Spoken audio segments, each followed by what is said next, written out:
Bonjour à tous et merci d'être ici avec moi.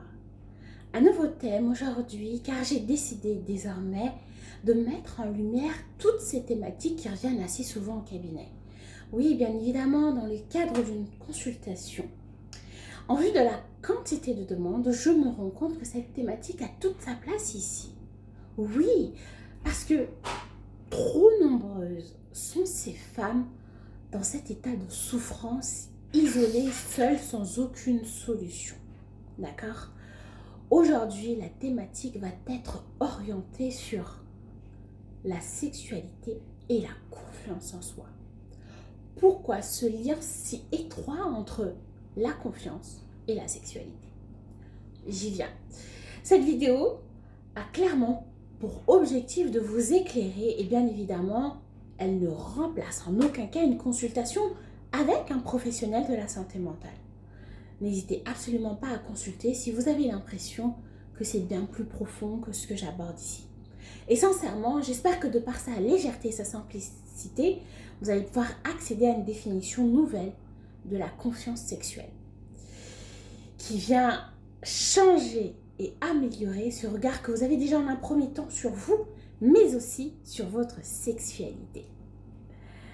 Parce que vous êtes, vous, l'élément le plus important de votre vie, mais aussi parce que, on l'a tous bien compris, la sexualité constitue une place tellement énorme dans votre épanouissement personnel. Pour certains, je le mentionne parce que je n'oublie pas les asexuels. Donc l'idée, elle est assez simple. Par le biais de cette vidéo, vous accompagner pour améliorer votre relation avec vous-même en un premier temps et qui, par ricochet, peut avoir des effets positifs sur votre sexualité et ça sans aucun artifice, juste avec une vision éclairée. Avoir confiance en soi, ça veut dire en matière de sexualité, avoir confiance en son corps, dans l'image qu'il renvoie, dans sa capacité à donner, mais aussi à recevoir, et pas des moindres, mais du plaisir. Du plaisir, là on parle concrètement de plaisir. Écoutez-moi bien, écoutez-moi bien. Là ce que je veux dire c'est trop important. Nul n'a besoin d'avoir un corps parfait pour s'aimer. Et ne pas aimer son corps crée un conflit interne qui, au fil du temps, peut prendre ou rendre fragile la mécanique du désir et du plaisir sexuel. Un obstacle très certain, plus difficile à surmonter pour les femmes, effectivement, mais évidemment et heureusement que l'améliorer est possible, et ça à tout âge.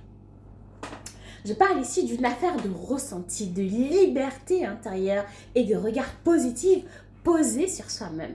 La confiance sexuelle se traduit avant tout par le fait d'oser rencontrer l'autre, d'oser rentrer en contact intime et ça sans aucune émotion négative.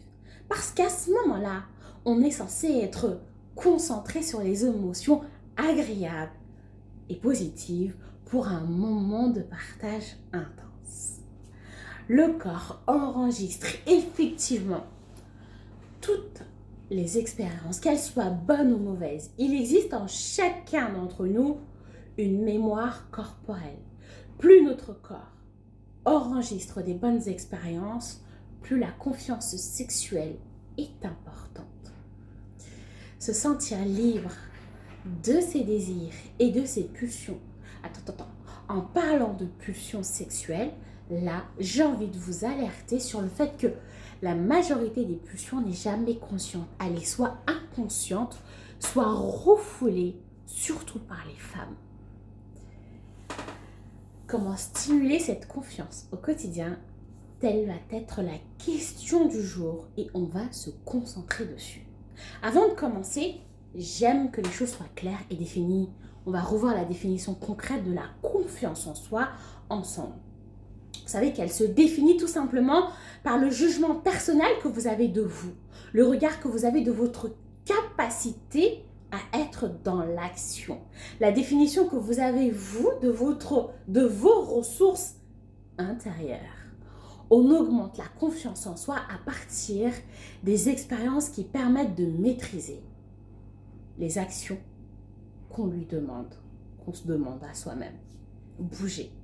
Cherchons à être en mouvement. La course, la marche, le vélo, la natation, peu importe, c'est vous la chef ou le chef.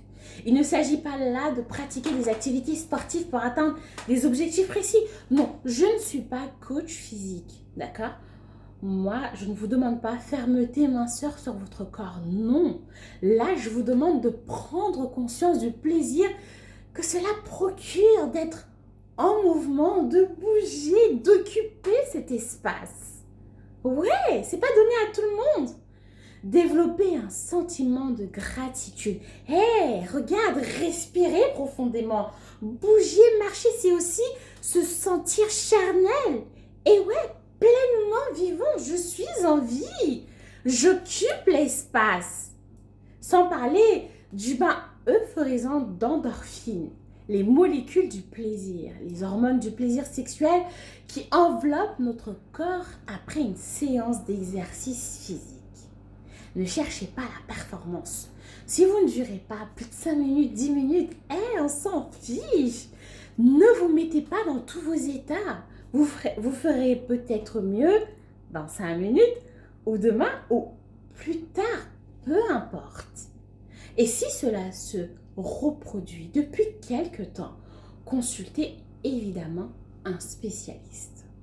En cas de troubles sexuels persistants, il existe différentes solutions, qu'elles soient médicamenteuses ou thérapeutiques, n'hésitez pas. Si vous n'arrivez pas à avoir une érection du pénis ou bien même du clitoris, oui, l'érection du clitoris crée un plaisir pouvant aller jusqu'à l'orgasme. Prenez-en soin donc. Ne vous focalisez pas dessus. Il y a d'autres moyens de se faire du bien et ce n'est pas pour cela que vous n'en valez pas la peine. C'est pas pour cette raison que vous devez vous infliger de l'auto-sabotage. Et pareil pour l'éjaculation. Relax, tout vient à point. Ne soyez pas vous-même votre propre ennemi. Arrêtez de vous reprocher de ne pas être assez mince, ou de ne pas avoir assez de courbes, ou ne pas avoir un pénis assez ceci, ou assez cela, d'avoir des seins trop petits, trop gros, ou d'avoir un ventre comme ceci, comme cela, ou bref, de toutes vos définitions que vous avez de la beauté est subjective. Soyez moins dur avec vous, laissez-vous vivre. La vie est belle, elle est simple, vous pouvez la vivre dans la légèreté. Vivez dans le présent, votre vie, mais aussi votre vie sexuelle. Supprimez-moi toutes ces formes d'interprétation avec bien évidemment que des connotations négatives. Arrêtez de croire que vous serez son pire coup ou la pire femme de l'année ou ceci et cela. N'angoissez plus de vos expériences douloureuses passées et cessez de polluer votre moment présent avec cet individu qui n'est pas au courant de tout ça. Ou bien même, arrêtez de créer des situations qui n'existent pas ou peut-être qu'elles existent juste dans votre tête. Transformez votre stress et autres formes d'angoisse en énergie positivement sexuelle. Dédramatisez-moi cette sexualité. Habituez-vous pleinement votre corps à l'aimer comme il est et aimez le plaisir que ce dernier vous procure. Il ne suffit pas d'être en paix avec son corps pour avoir une sexualité en confiance. Non, encore faut-il être en paix avec son esprit. C'est-à-dire avoir compris et accepter que la sexualité n'est en aucun cas une science exacte, mais une science humaine. Et que, à ce titre, l'imagination, la sensibilité et la curiosité sont ses principaux atouts. Et ouais, on oublie trop souvent que la sexualité s'invente, elle se réinvente à deux et sans programme réellement préétabli, prédéfini ou ce que vous voulez. Non! C'est une création commune, faite de jeux, d'expérimentation, de complicité et d'émotions fortes. Or, plus on cherche à être performant, moins on est à l'écoute de ses propres envies, alors encore moins disponible à l'autre. Revenons à vos sensations lorsque Pendant la rencontre sexuelle, votre mental revient aux commandes. Concentrez-vous sur votre ressenti. Revenez à ce qui est en train de se passer dans votre corps. Le rythme, les caresses, les positions, les sensations. L'objectif va être de prendre l'habitude de penser avec votre corps et non pas avec votre tête à ce moment-là. À ce moment-là. D'accord? Mettez de côté toute forme d'intelligence. Osez demander ce que on vous procure du plaisir. Désir, dites-le, désirez, dites-le sans détour et tout en douceur. Cela permet la réciprocité. Bien informé, bien guidé, chacun gagne en confiance et aussi en audace.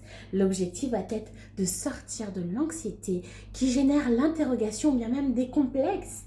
Et de la même manière dont je vous dis d'oser dire oui, oser dire non. Non à certaines caresses, à certains mots, à certaines positions, bien même des scénarios qui ne vous parlent pas. Accepter des choses par crainte de déplaire, c'est une contrainte qui, à la longue, étouffe le désir et malmène l'estime que vous pouvez avoir de vous-même. L'objectif, c'est apprendre à dire non et vivre pleinement en phase avec soi et le oui. Le bon partenaire, parlons-en, c'est celui qui ne vous met pas en danger. Oui, ce moment mérite d'être partagé avec un homme qui est connecté à son désir, mais aussi à celui de son ou sa partenaire. Il n'a ni plan ni arrière-pensée vous concernant. Il laisse un espace suffisant pour une création commune, parce que c'est l'objectif du moment. Avec lui, rien ne semble ridicule, déplacé ou bien même répétitif. La confiance sexuelle se construit avec et sous le regard de l'autre. Le bon partenaire, c'est celui qui est à l'écoute, présent à lui-même et disponible à l'autre. Faire confiance à l'autre, c'est en un premier temps se faire confiance aussi. Cette peur du jugement d'autrui étouffe souvent l'élan du désir, surtout lorsqu'une nouvelle relation est en train de se mettre en place. Que va-t-on montrer de soi? Un désir trop ouvertement exprimé ne va-t-il pas bloquer mon partenaire? Ma pudeur va-t-elle passer pour de la pruderie? Mes fantasmes, peut-être pour de la perversion? Toutes ces interrogations doivent vous faire comprendre qu'en fait, elles posent une seule question en réalité. Puis-je faire confiance en mon partenaire? On sait qu'il suffit parfois d'un mot, ou bien même d'un regard, ou bien même d'une mauvaise expérience non dirigée pour que une situation puisse être envenimée. On peut dès lors se sentir incompris ou juste dévalorisé par l'autre. Je pense qu'on a fait le tour. Si vous avez besoin, n'ayez pas peur, n'ayez pas crainte. Je reste à votre entière disposition pour vous aider à améliorer cette relation avec vous, mais aussi avec votre sexualité. C'était juste moi, Assa, votre thérapeute, qui vous veut du bien.